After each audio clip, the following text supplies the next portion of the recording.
வார்கொண்ட வனமுலையாள் சருக்கம் களரிற்றறிவார் நாயனார் புராணம். 102வது திருப்பாடல். பரமர் திருப்பரங்குன்றில் சென்று பார்த்திபரோடும் புறமெரித்தார் கோயில் வலம் கொண்டு புகுந்து உள் இறைஞ்சி சிரமலி மாலைச்சடையார் திருவடிக்கீழ் ஆட்செய்யும் அருமை நினைந்து அஞ்சுதும் என்று ஆரூரர் பாடுவார். சுந்தரமூர்த்தி சுவாமிகள் மூவேந்தர்களுடன் இறைவரது திருப்பரங்குன்றம் எழுந்தருளுகின்றார். அங்கே திரிபுரம் எரித்த பெருமானது திருக்கோயிலினை வலம் வந்து உள்ளே புகுந்து வணங்குகின்றார். பார்த்திபர் என்று இந்த திருப்பாடலிலே குறிப்பிடப்பட்டிருப்பது அரசர்கள் ஆவார்கள். பார்த்திபர் என்றால் பிருத்திவியை தமது உடைமையாக உடையதனால் மண்ணாளும் அரசர்களை பார்த்திபர் என்று கூறுவது வழக்கம். அப்படி மூவேந்தர்களுடன் திருப்பரங்குன்றம் சென்று வணங்குகின்றார் சுந்தரமூர்த்தி சுவாமிகள். அங்கே சிரமலி மாலை உடைய பெருமாள். சிரமலி மாலை என்றால் சிரங்கள் நிறைய கோர்த்த மாலை, அது தலைமாலை. அப்பெருமானை நினைந்து வழிபடுகின்றார். பெருமானது திருவடியின் கீழே ஆட்செய்யும் அருமைப்பாட்டினை எண்ணி அஞ்சுதும் என்ற கருத்துடன் சுந்தரமூர்த்தி சுவாமிகள் பதிகம் அருளுகின்றார்கள். அஞ்சுதும் என்பது இத்திருப்பதிகத்தின் பதிக கருத்து ஆகும். அடிகேள் உமக்கு ஆட்செய்ய அஞ்சுதுமே என்பது திருப்பரங்குன்றம் திருப்பதிகத்திற்கு அமைந்த மகுடம், சுந்தரமூர்த்தி சுவாமிகள் அமைத்த மகுடம். அடிகேள் உமக்கு ஆட்செய்ய அஞ்சுவதும் என்று அமரர் பெருமானை ஆரூரன் அஞ்சி மொழிந்த என்று இத்திருப்பதிகத்தின் திரை கடைக்காப்பிலே சுந்தரமூர்த்தி சுவாமிகள் இதுவே பதிக கருத்து என்று உரைத்திருக்கின்றார். அஞ்சுதும் என்பது அச்சம் என்று பொருள் அல்ல, பெருமானுக்கு அடிமையாக இருப்பதின் அருமைப்பாட்டினை எண்ணி துதிப்பது ஆகும். அப்படி பாடுகின்றார் சுந்தரமூர்த்தி சுவாமிகள். என்ன திருப்பதிகம் என்பது அடுத்த திருப்பாடல், 103வது திருப்பாடல்.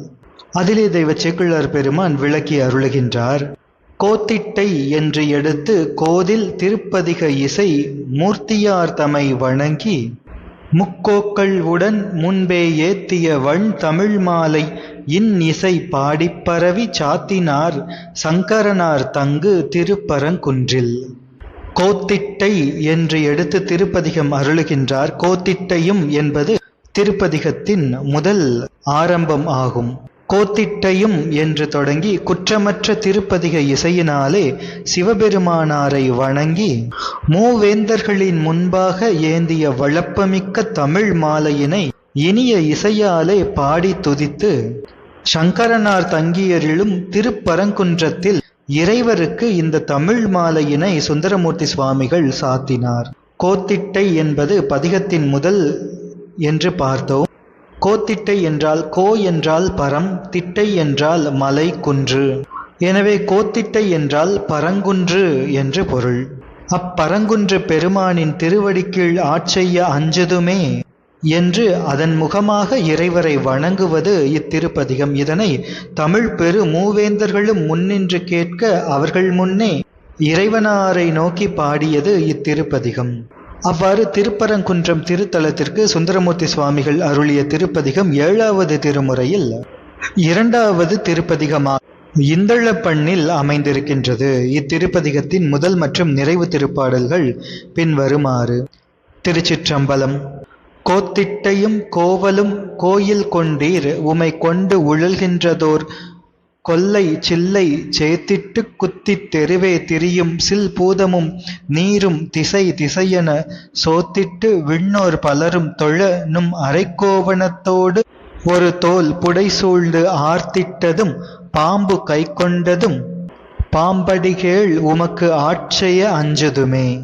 அடிகள் உமக்கு ஆட்செய்ய அஞ்சுதும் என்று அமரர் பெருமானை ஆரூரன் அஞ்சி முடியால் உலகாண்ட மூவேந்தர் முன்னே மொழிந்தாறுமோர் 4 மோர் ஒன்றினையும் படியா இவை கற்றுவல்ல அடியார் பரங்குன்றம் மேய பரமன் அடிக்கே குடியாகி வானோர்க்கும் ஓர் கோவுமாகி குலவேந்தராய் விண்முழுது ஆள்பவரே.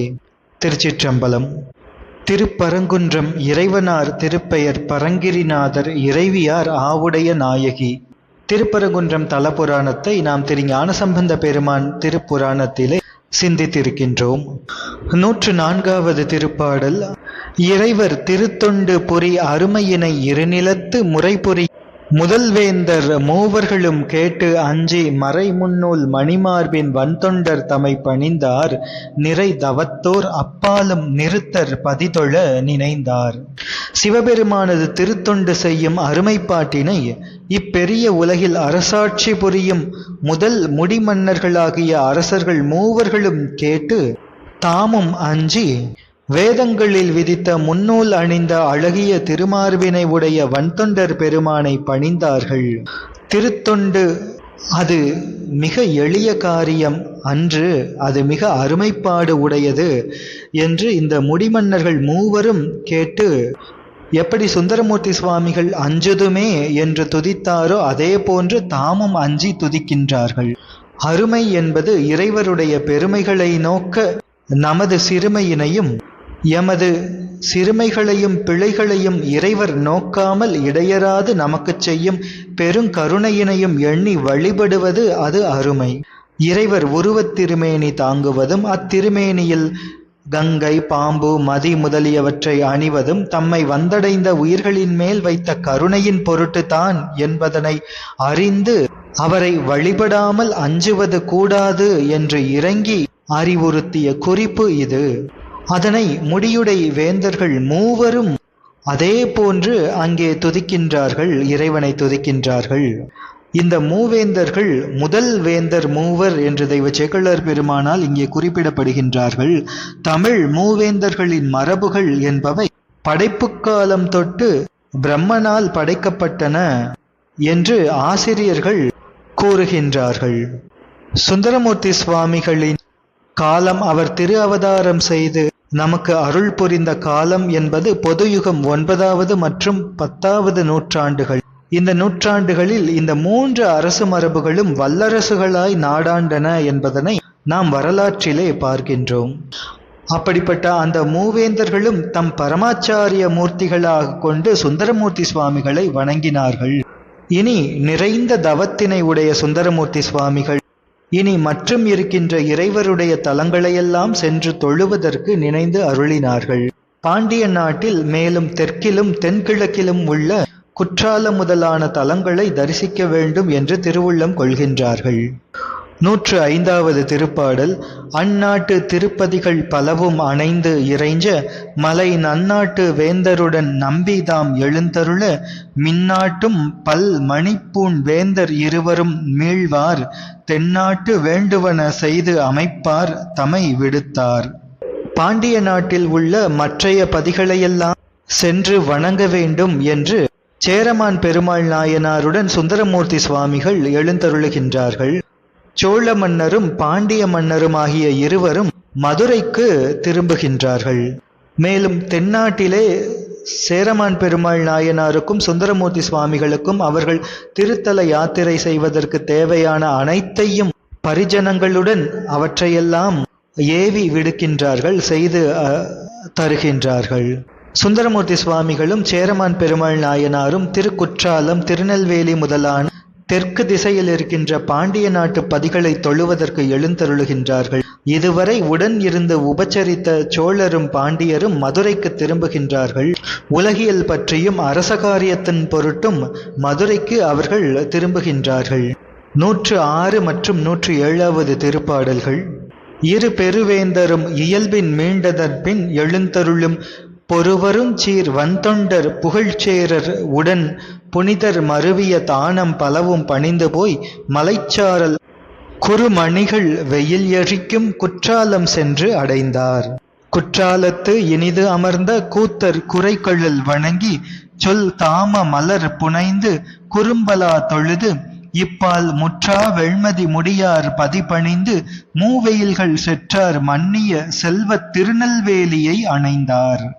முன்பு கூறியவாறு சோழ பாண்டியர்களாகிய பெருமன்னர்கள் இருவரும் மதுரைக்கு சென்ற பின்னர் சுந்தரமூர்த்தி சுவாமிகள் சேரமான் பெருமாள் நாயனாருடன் இறைவர் வெளிப்பட எழுந்தருளியிருக்கின்ற பதிகள் பலவற்றையும் பணிந்து செல்கின்றார். அப்படி பணிந்து சென்று மலைச்சாரலிலே பல வண்ணமுடைய மணிகள் சூரியன் போல ஒளி வீசும் திருக்குற்றாலத்திற்கு சென்று சேருகின்றார்கள். குற்றால மலைச்சாரலில் சூரியனின் கதிர் போன்று ஒளிவிடுகின்ற மணிகள் இருக்கின்றன. நீர்வளத்தால் உயர்ந்து செறிந்த சோலைகள் சூழ்ந்து பகலிலும் நிழல் அடர்வதால் மணிகளின் வெயில் கதிர் ஒளி வீசி மக்கள் வாழ்வதற்கு இயங்குவதற்கு துணை செய்கின்றன. அத்தகைய நீர்வளமும் மற்றைய வளமும் பொருந்திய தலம் திருக்குற்றாலம். அங்கு எழுந்தருளுகின்றார்கள் இவ்விரு நாயன்மார் பெருமக்களும். திருக்குற்றாலத்தில் இனிதாக எழுந்தருளியுள்ள கூத்தருடைய சப்திக்கின்ற கழலை அணிந்த திருவடிகளை வணங்கி சொல் மலர் மாலை புனைந்து துதிக்கின்றார் சுந்தரமூர்த்தி சுவாமிகள். திருக்குறும்பலா எனும் திருக்கோயிலில் இறைவரை வணங்குகின்றார் சுந்தரமூர்த்தி சுவாமிகள். இங்கு குறிக்கப்பட்ட குற்றாலத்து கூத்தர் கோயில் என்பதும் குறும்பலா நாதர் கோயில் என்பதும் இரண்டும் தனி கோயில்கள். கூத்தர் கோயில் வேறு, குறும்பலா நாதர் கோயில் வேறு. இது பற்றி நாம் ஏற்கனவே திரு ஞானசம்பந்த பெருமானின் புராணத்திலே சிந்தித்திருக்கின்றோம். குற்றால அருவியின் வடகரையில் இருப்பது குறும்பலா. கூத்தர் கோயில் என்பது அதனுடைய வடக்கில் சித்திர சபைக்கு போகும் வழியில் இருக்கின்றது. இது மிக பழமையானது. தேவார திருவாசகங்கள் பலவற்றாலும் கூத்தர் என்று போற்றப்படுபவர் இத்திருக்கோயில் எம்பெருமான். குறும்பலா என்பது அகஸ்தியர் வைஷ்ணவர்களின் அந்த வன்மத்தை போக்க விஷ்ணுமூர்த்தியின் உருவத்தையே சிவலிங்க உருவமாக்கிய பதி இத்திருக்கோயில். இங்கே குறும்பலா மரம் விருட்சமாக இருக்கின்றது. அதுவே இத்திருக்கோயிலுக்கு பெயராகவும் குறும்பலா நாதர் என்று பெருமானுக்கு திருநாமமாகவும் விளங்குகின்றது. இனிது அமர்ந்த என்பது இத்தலத்தின் இனிய வளங்கள் பலவற்றையும் குறிக்கின்றது. இவ்வாறு திருக்குற்றாலம் குறும்பலா நாதரையும் கூத்தர் பெருமானையும் வணங்கி அருகில் இருக்கின்ற தலங்களான பாபநாசம், திருப்புடை மருதூர் முதலான தலங்களையெல்லாம் தரிசித்துக் கொண்டு திருநெல்வேலி எழுந்தருளுகின்றார்கள் சுந்தரமூர்த்தி சுவாமிகளும் சேரமான் பெருமாள் நாயனாரும். மதுரையிலிருந்து புறப்பட்ட சுந்தரமூர்த்தி சுவாமிகளும் சேரமான் பெருமாள் நாயனாரும் மேற்கு தொடர்ச்சி மலை இருக்கின்ற அந்த மலைச்சார்பிலே தென்மேற்காக செல்லும் சாலையில் ஸ்ரீவில்லிபுத்தூர், சிவகிரி, கடையநல்லூர் வழியாக நேரே திருக்குற்றாலம் சென்று அருளினார்கள் என்பதும், பின்பு அங்கிருந்து தென்கிழக்கு சாலையில் திருப்புடைமருதூர் வழியே திருநெல்வேலி எழுந்தருளினார்கள் என்பதும் தெய்வ சேக்கிழார் பெருமானின் திருப்பாடல்கள் மூலம் நமக்கு உணர்த்தப்படுகின்றது. திருக்குற்றாலம், திருக்குறும்பலா, திருநெல்வேலி என்று சுந்தரமூர்த்தி சுவாமிகள் தரிசித்த இந்த தலங்களுக்கெல்லாம் சுந்தரமூர்த்தி சுவாமிகள் அருளிய திருப்பதிகங்கள் நம்முடைய தவக்குறைவு காரணமாக நமக்கு இப்பொழுது கிடைக்கப் பெறவில்லை. 108வது திருப்பாடல். நெல்வேலி நீற்று அழகர் தமை பணிந்து பாடி நிகழ் பல்வேறு பதி பிறவும் பணிந்து அன்பால் வந்து அணைந்தார் வல் வேடராய் வென்றி விசயன் எதிர் பன்றி பின்செல் வேத முதல்வர் அமர் திரு இராமேச்சரத்து. திருநெல்வேலியில் எழுந்தருளியுள்ள நீற்று அழகராகிய இறைவர். திருநெல்வேலி இறைவரது திருநாமங்களுள் ஒன்று நீற்று அழகர் என்பது ஆகும். நீற்றழகராகிய திருநெல்வேலி நெல்லையப்பர் சுவாமிகளை தரிசித்து பணிந்து திருப்பதிகம் பாடி அங்கிருந்து புறப்பட்டு வழியில் இருக்கின்ற தலங்களையெல்லாம் தரிசித்துக் கொண்டு வருகின்றார்கள்.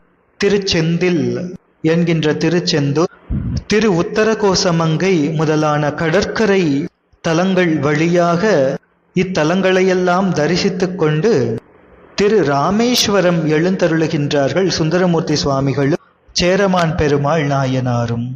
திருவிராமேச்சர இறைவரை வில்வேடராய் வென்றி விசயன் எதிர் பன்றியின் பின்செல் வேத முதல்வர் என்று தெய்வ சேக்கிழார் பெருமான் இத்திருப்பாடலில் போற்றுகின்றார்.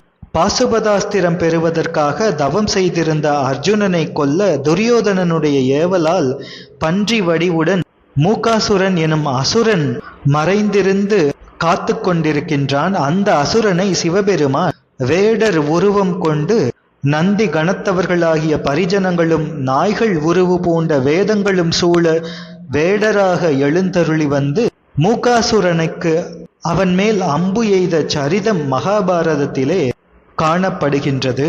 அத்தகைய பெருமான் வேத முதல்வர். அவர் எழுந்தருளி இருப்பது திருவிராமேஸ்வரம்.